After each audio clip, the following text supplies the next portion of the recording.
irmãos, boa noite, Nivaldo. Boa noite, Célia, boa noite a todos. Então, mais uma segunda-feira com o Livro dos Espíritos, com vocês. Esse primeiro livro que Kardec compilou, arrumou didaticamente para o nosso esclarecimento, livro esse que é muito importante para todos nós, independente do credo que a gente professe, que a gente abrace, porque na verdade espíritos todos nós somos, seja de que segmento religioso for, espírito todos nós somos. Tudo que se coloca aqui, Célia, é para o espírito. É para o espírito. Então, independente da religião, nós vamos ter que vivenciamos tudo, todos esses fenômenos aqui relatados, né? É por isso que nós sempre agradecemos, sempre é preciso essa demonstração, e mais que demonstração de agradecimento, a nossa demonstração desse agradecimento vai ser maior quando colocarmos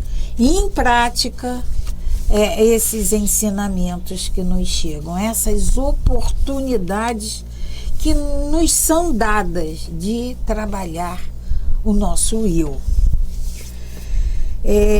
Por isso nós agradecemos sempre, agradecemos a Kardec, agradecemos a essa espiritualidade amiga que nos assiste, nos ajudam, nos intuem sobre esses entendimentos. E agradecemos sempre a Deus, nosso Pai, por todas essas oportunidades que nos são concedidas, todas essas possibilidades de entendimento, de ensinamento, de colocarmos em prática tudo isso que nos chegam, esses ensinamentos que nos chegam. O nosso eterno agradecimento, Pai, e te pedimos, ilumina esse nosso entendimento, fortifica essa nossa vontade de perseverarmos nesse caminho para irmos de encontro novamente a Ti. Que assim seja, Pai. Graças a Deus. Nós sempre colocamos uma reflexão para a nossa semana. E a de hoje, que vocês lerão conosco, ela diz o seguinte, é uma sabedoria japonesa. E ela nos diz, se não é seu, não pegue. Se não é justo, não faça. Se não é verdade, não diga. Se você não sabe, fique quieto. Não é uma sabedoria japonesa, mas que a gente... Se nós trouxéssemos isso para as nossas vidas... Quanta coisa a gente não melhoraria nos nossos relacionamentos. Porque se não é justo... Por que eu vou fazer? Eu sei que não é justo aquilo. Eu vou ser injusta quando eu sei, quando todos esses ensinamentos que a gente vem tendo, que nos chegam, diz que não é justo, não faça. Por que eu vou fazer? Precisa dessa sabedoria japonesa. Se não é meu, por que eu vou pegar? Isso aqui não é meu. Alguém esqueceu aqui. Então, aqui fica. Ou eu pego. Olha, esqueceram isso. Mas eu não posso pegar para mim. Não é meu. E quanta coisa não melhoraria em muito as nossas vidas, os nossos relacionamentos, o nosso mundo. Se nós estava pensando aqui, né, Célia, se nós fizéssemos assim uma compilação da regra áurea. Regra áurea. Né? É o que é a regra áurea, fazer ao próximo tudo aquilo que nós gostaríamos que ele nos fizesse. Não pegar o que é meu, eu não pegar o que é seu. Regra áurea. É regra áurea. Né? Ser justo, as pessoas serem justas comigo, mas eu também ser justo com elas. Regra áurea. Né? Se não é verdade, não diga. Não falar, não mentir. Eu não quero que mintam para mim, então por que eu vou mentir para o outro? É isso aí, sério.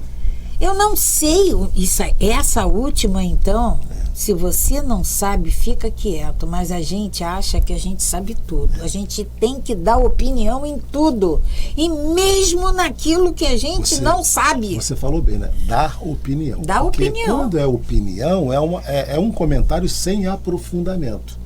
Porque se você conhece o assunto, ok, então vamos abordar, vamos colaborar. Mas se você não sabe...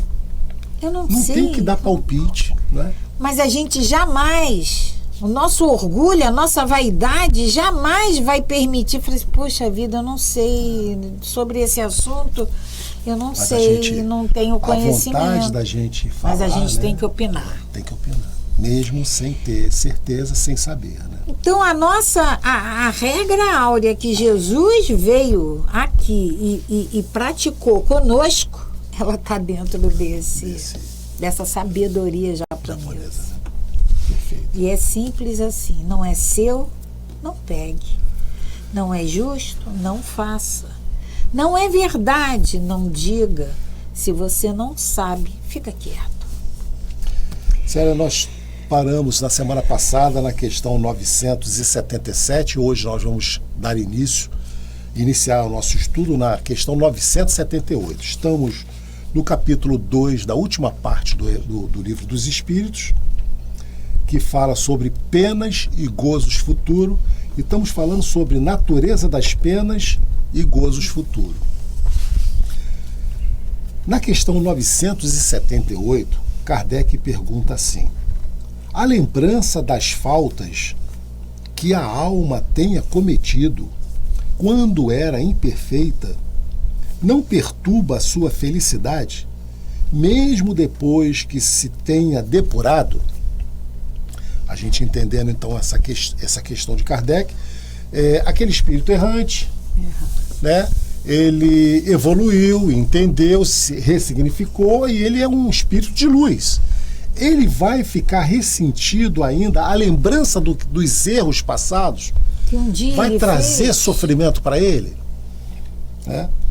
E eles respondem não, porque ele resgatou suas faltas e saiu vitoriosa das provas a que se submeteu com esse objetivo. Então, Célia, a gente vendo hoje os espíritos de luz, eles também tiveram passados, vidas anteriores, em que eles foram criados, né? Ou melhor dizendo, eles foram criados como nós, simples e ignorantes. Então tiveram também a oportunidade de, algumas ocasiões, trilharem caminhos que não foram os mais corretos, mas ressignificaram. E agora você vai...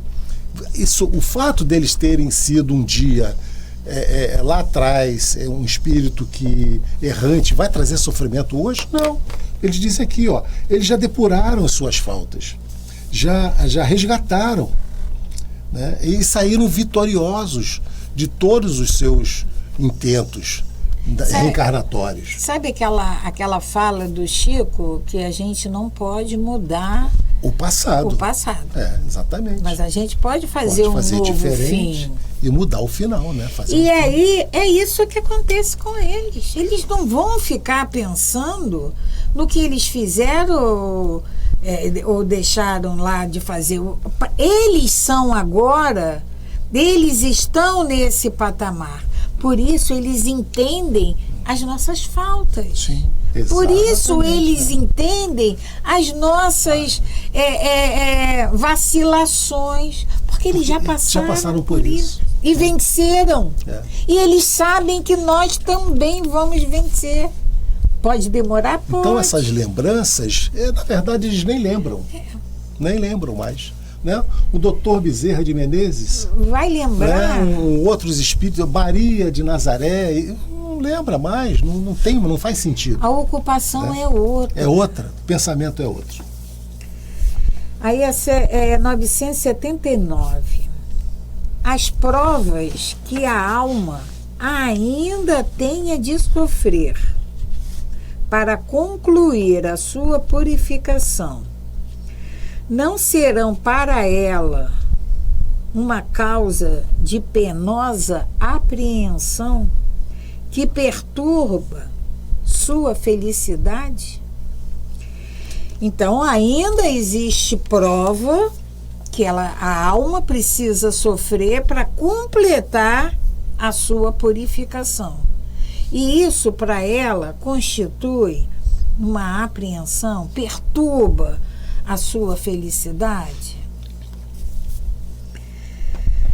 E aí a espiritualidade nos diz: para a alma ainda maculada, sim.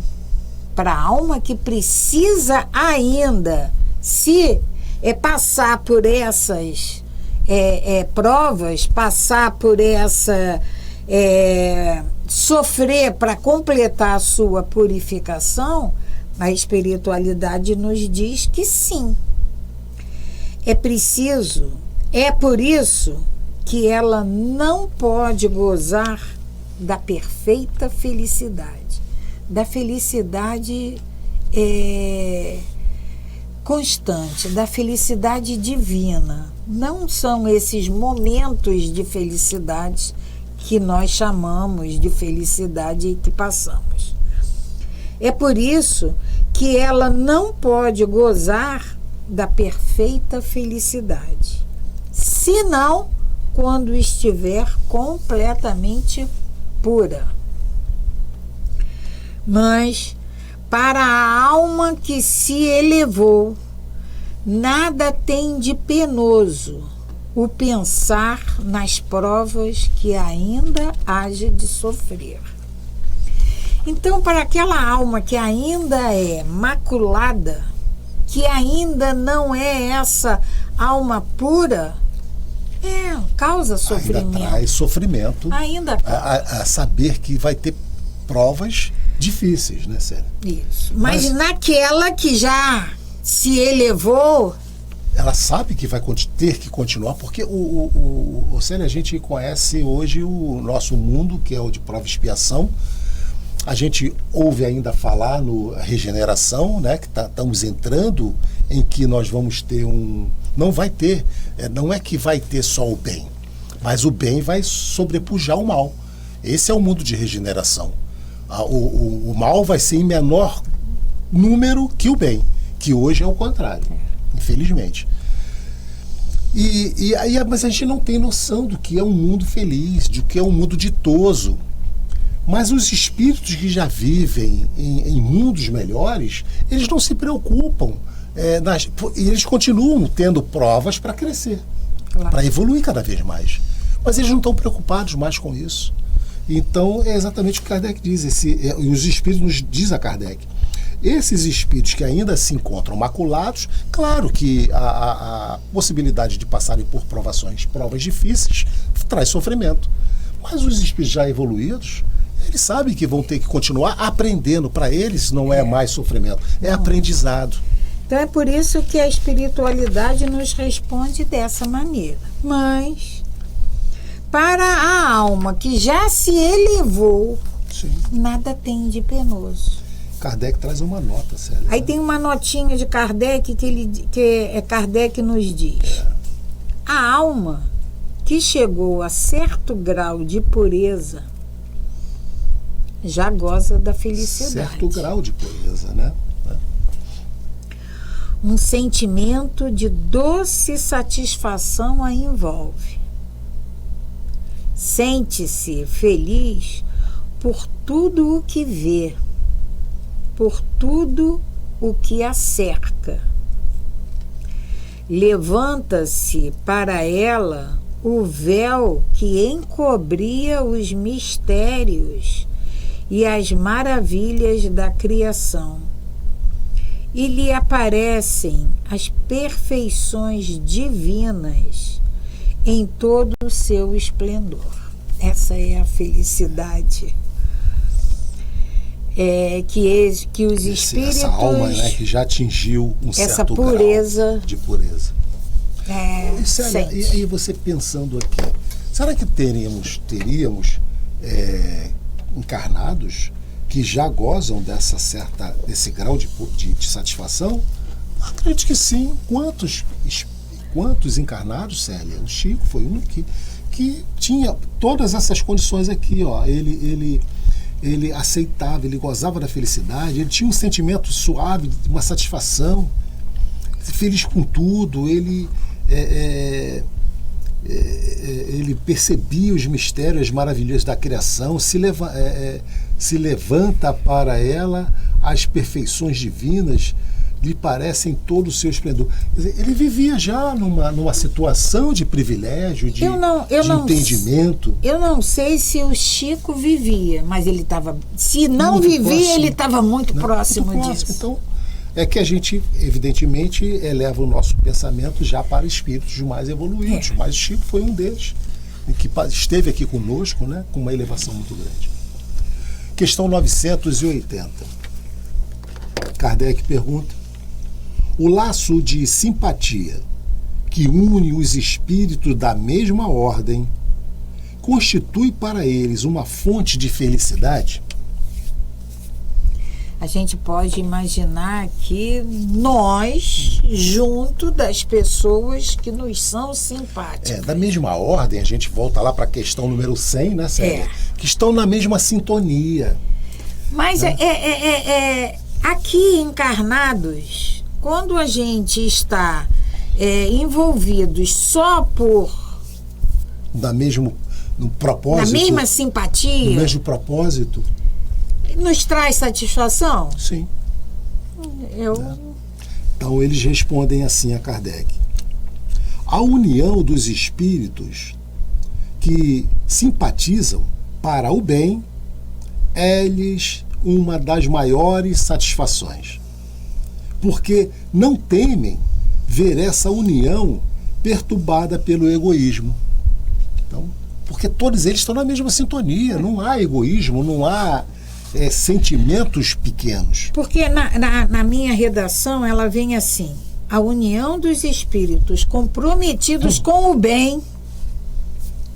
A união dos espíritos comprometidos com o bem é para eles um dos maiores prazeres.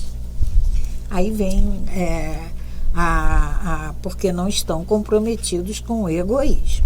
Formam no mundo inteiramente espiritual famílias de mesmo sentimento, e nisso é que consiste a felicidade espiritual.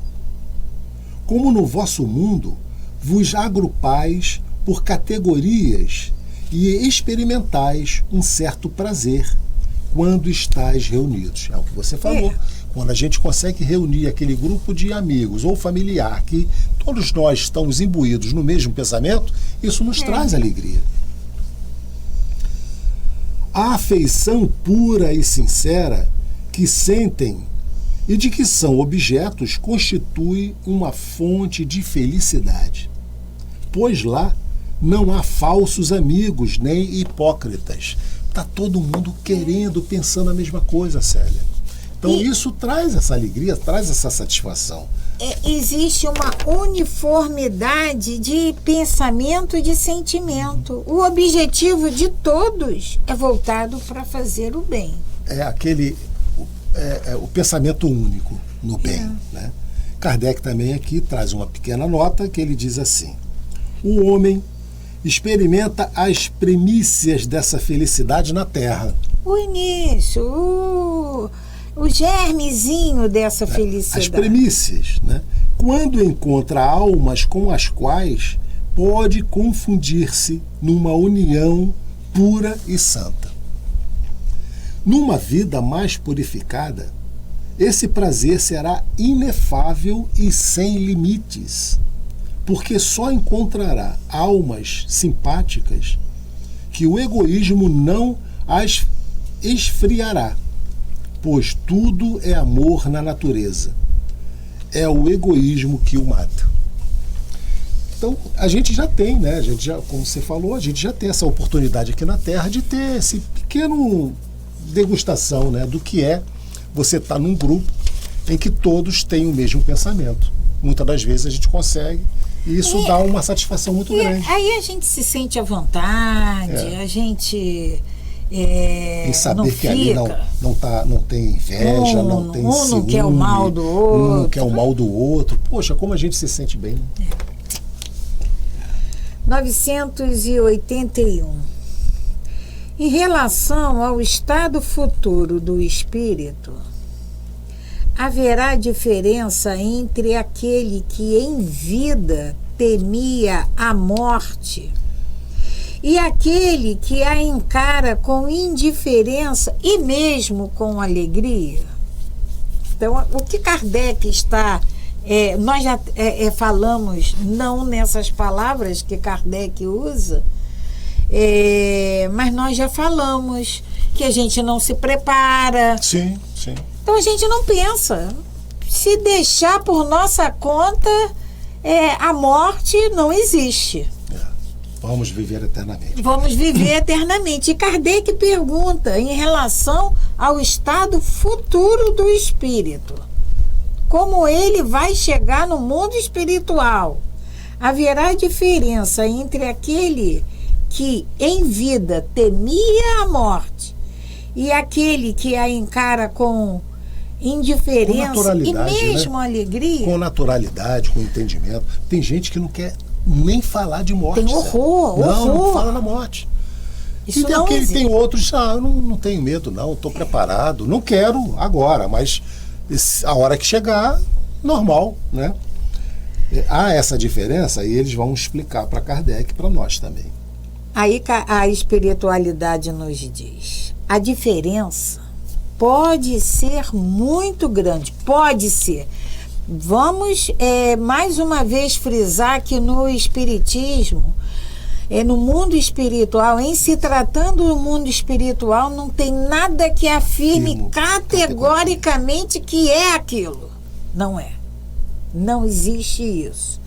Então, o que a espiritualidade nos diz a diferença pode ser muito grande. Entretanto, desaparece muitas vezes diante das causas que determinam esse temor ou esse desejo. Seja porque o tema, seja porque o deseje, o homem pode ser impelido por sentimentos muito diversos. E são esses sentimentos que influem no estado do espírito. É evidente, por exemplo, que aquele que deseja a morte unicamente porque vê nela o termo das suas tribulações, há uma espécie de queixa contra a providência e contra as provas que deve suportar. Então, quando eu quero a morte, eu quero que ela chegue logo, porque a única coisa certa na nossa vida sentimento de término da sua, de acabar. Do seu sofrimento. Não, eu não quero mais ficar aqui, chega, que ela chegue. Isso é o que a espiritualidade está nos dizendo, é uma queixa contra a providência. Soa como uma queixa contra a providência. Mas o que a espiritualidade nos diz que vai depender desse sentimento que envolve essa alma. Seja porque o tema morte, seja porque deseje, o homem pode ser impelido por sentimentos muito diversos.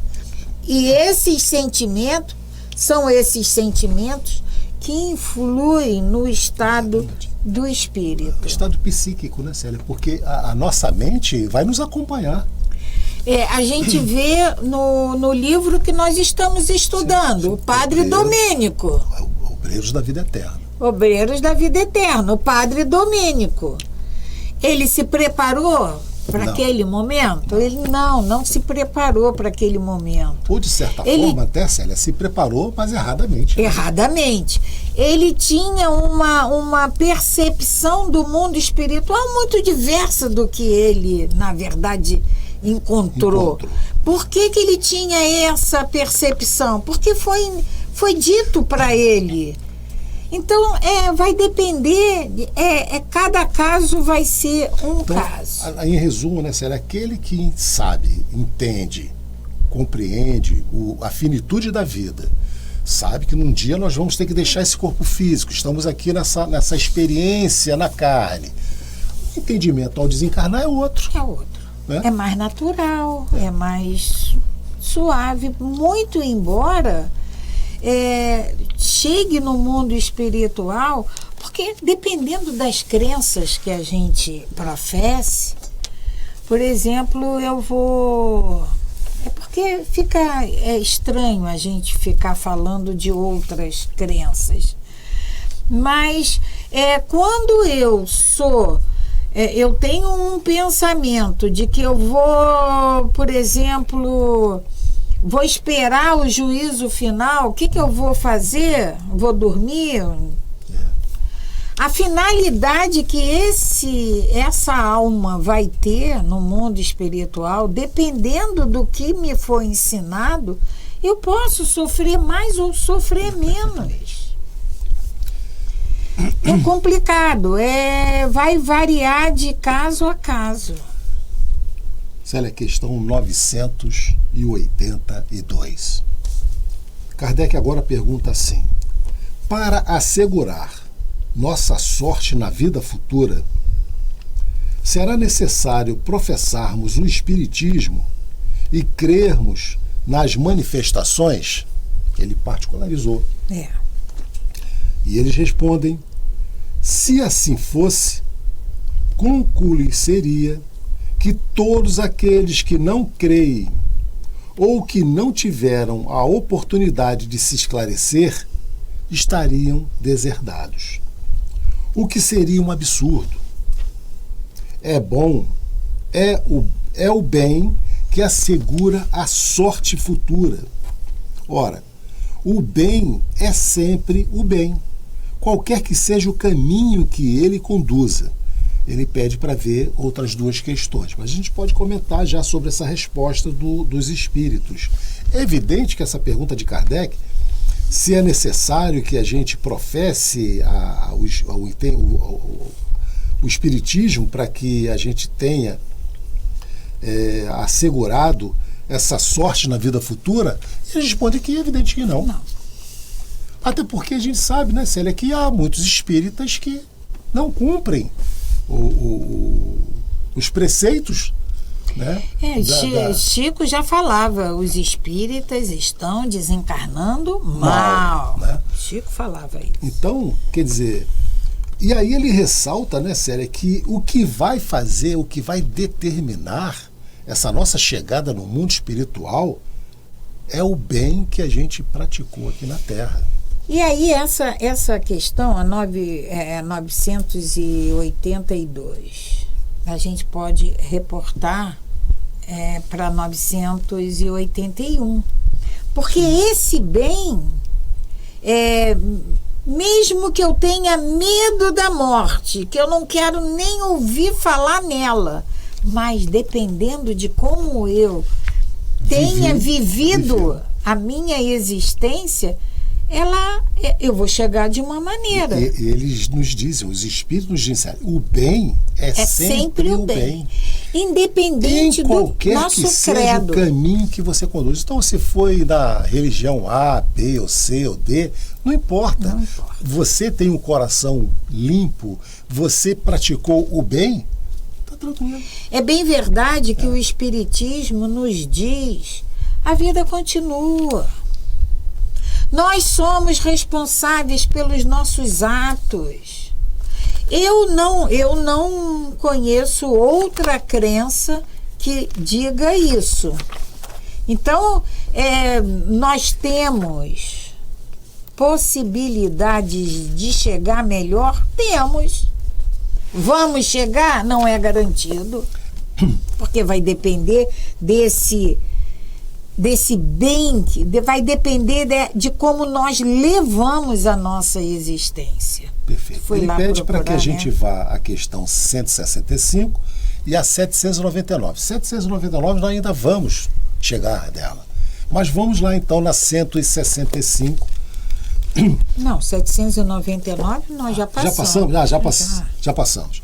Então na 165, Kardec pergunta: o conhecimento do Espiritismo exerce uma influência sobre a duração mais ou menos longa da perturbação? Ou seja, ao desencarnar, né? O fato de você conhecer o Espiritismo. O fato de conhecer o Espiritismo vai me trazer uma duração menor na minha perturbação? E eles respondem: uma influência muito grande, visto que o espírito compreendia antecipadamente a sua situação.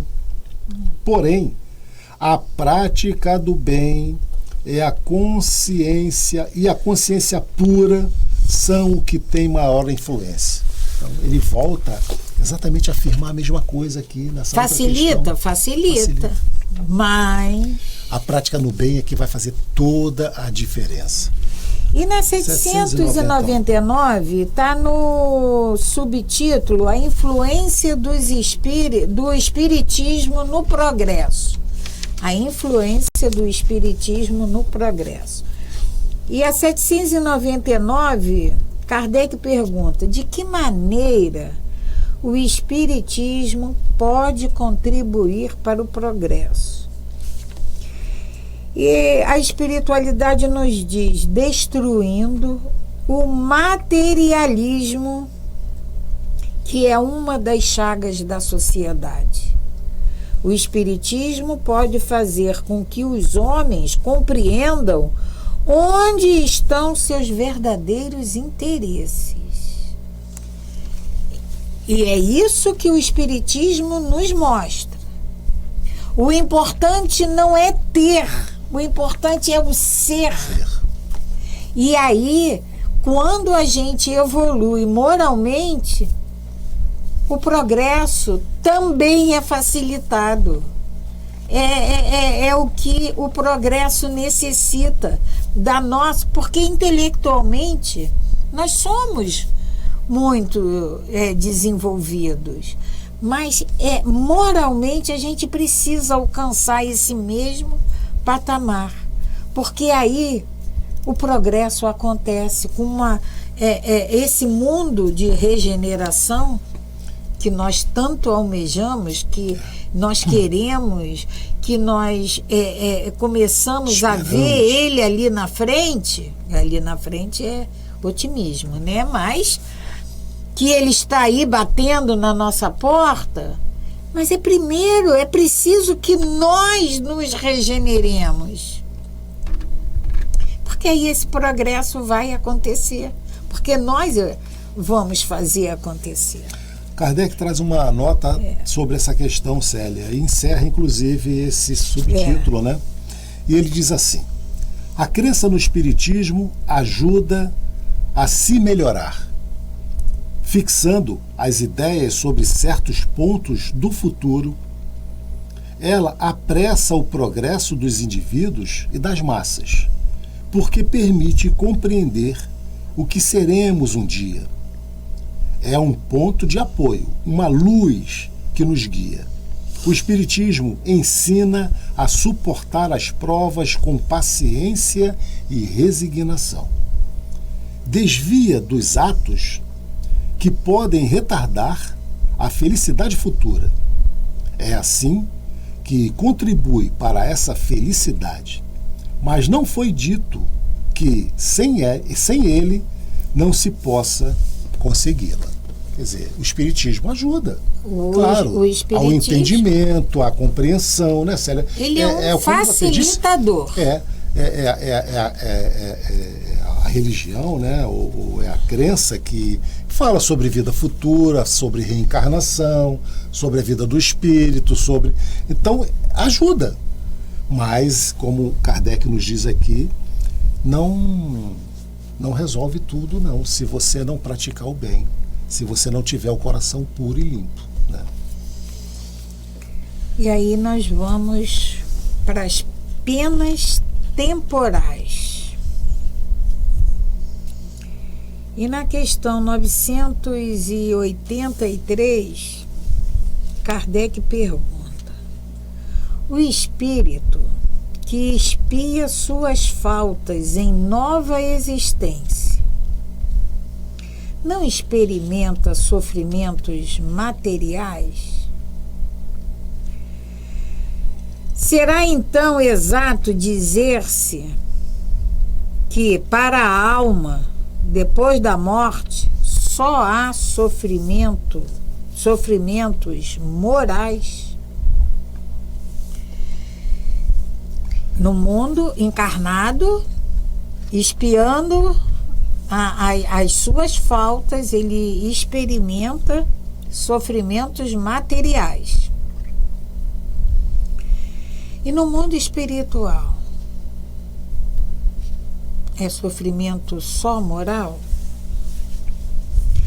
E a espiritualidade nos diz: é bem verdade que, quando a alma está reencarnada, as tribulações da vida apresentam um sofrimento para ela, mas só o corpo sofre materialmente. Quer dizer, o espírito não tem sofrimento físico. Material ele não tem. Muitas vezes, falando de alguém que morreu, dizeis que ele deixou de sofrer. Isso é muito comum a gente fala isso. Nem sempre isso é verdade. Como o espírito não sofre mais dores físicas, embora esteja sujeito, conforme as faltas que cometeu, a dores morais mais agudas, pode mesmo vir a ser ainda mais infeliz em nova existência. Isso é a espiritualidade que está nos dizendo. Porque enquanto encarnado, no corpo, a dor é do corpo físico. Sim. O espírito não sente essa dor. Mas a dor moral. E aí a dor, a gente procura um médico, a gente procura um remédio. Toma um sedativo. Um sedativo, alivia, passa. Né? Mas a dor moral. A dor moral não tem remédio. Não tem remédio. É dor. O mal rico pedirá esmola e estará sujeito a todas as privações da miséria. Célia, quem está falando isso são os espíritos. Os espíritos. Mas isso aqui a gente precisa entender que também não é assim definitivo. Não é porque foi isso que vai ser aquilo. Sim. O mal rico pedirá esmola e estará sujeito a todas as privações da miséria. O orgulhoso a todas as humilhações. O que abusa de sua autoridade e trata com desprezo e crueldade os seus subordinados, se verá forçado a obedecer a um patrão mais duro do que ele o foi. Todas as penas e tribulações da vida são expiações das faltas de outras existências, quando não resultam de faltas da vida atual. Logo que houverdes saídos daqui, compreendereis isso. A gente hoje não compreende. Não consegue entender. Mas assim que sairmos daqui, assim que perdermos esse corpo físico, nós vamos entender isso. É por isso que lá na questão 982, na 981, o Espiritismo é um facilitador, porque está aqui nos mostrando. Ele nos fala, ele nos aborda todos esses assuntos, esclarece esses assuntos. Abusamos do que nos foi dado. Empregamos mal aquilo que possuímos. Nós vamos ter que responder por isso. E vamos responder para quem? Para a nossa consciência. Para nós mesmos. Não há nenhum tribunal a nos condenar. É a nossa consciência mesmo que vai cobrar de nós. Hoje eu falo assim, eu dou uma desculpa, não faço determinada coisa, mas eu dou uma desculpa, por que eu não fiz? Mas quando eu chegar no mundo espiritual, eu não vou poder falar para minha consciência, eu não fiz isso por causa disso. Não vou. Eu não fiz porque eu não fiz. Porque eu estava com preguiça, porque me foi conveniente. Alguma conveniência você teve, verdade? Entende? Aí ele nos manda aí 3 questões. 273, 393 e 399. Não sei se vai dar tempo. 273.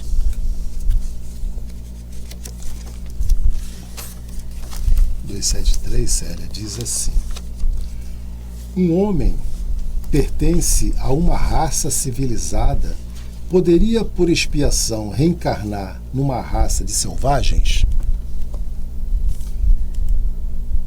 E eles respondem, sim.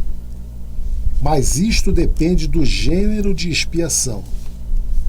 Um senhor que tenha sido rude com os seus escravos poderá tornar-se escravo, por sua vez, e sofrer os maus tratos que tenha feito aos outros suportarem.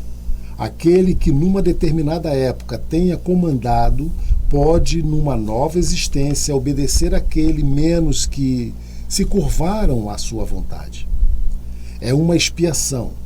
Se tiver abusado de seu poder, e Deus se tiver expiado de seu poder, abusado do seu poder, e Deus pode impor-lhes isto. Um bom espírito pode também escolher uma existência influente entre esses povos para fazê-los progredir, e neste caso trata-se de uma missão. Nós somos responsáveis por tudo que fazemos. Todos os nossos atos, de uma forma ou de outra, evidentemente, nós vamos ter que ressignificar aquilo que nós deixamos de aprender, Célia. A doutrina, o Espiritismo, ele veio para nos corrigir. É uma forma pedagógica que nós temos de aprender. E Nivaldo, é uma forma pedagógica. É um instrutor, é um facilitador, porque olha só, nós vamos ver em questões aqui que nós escolhemos as nossas. Sim, as nossas.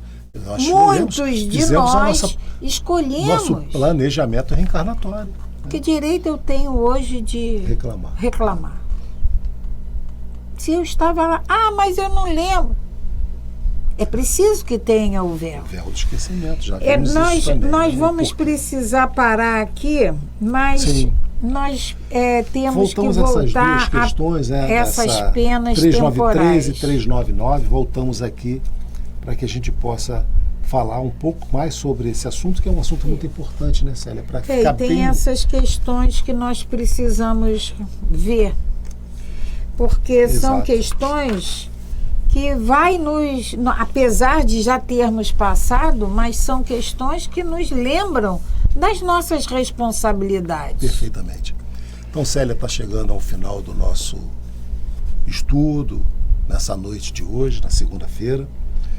Desejamos a todos vocês uma excelente semana, com muita paz, com muito entendimento, com muito estudo, que a gente possa colocar em prática o que a gente aprende aqui, o que a gente vê aqui. Resumindo, né, Célia, se a gente conseguir, quando a gente conseguir, né, aplicar a regra áurea, fazer ao próximo tudo aquilo que a gente gostaria que eles nos fizessem, a gente já terá dado um grande passo. Né? Então vamos nos ater nisso que foi a nossa página, a nossa mensagem de abertura, né, da sabedoria japonesa, né? Se não é seu, não pegue. Se não é justo, não faça. Se não é verdade, não diga. E se não sabe, fique quieto. Faça ao próximo tudo aquilo que você gostaria que ele vos fizesse. Graças a Deus. Paz e bem, paz e luz. Paz, muita paz.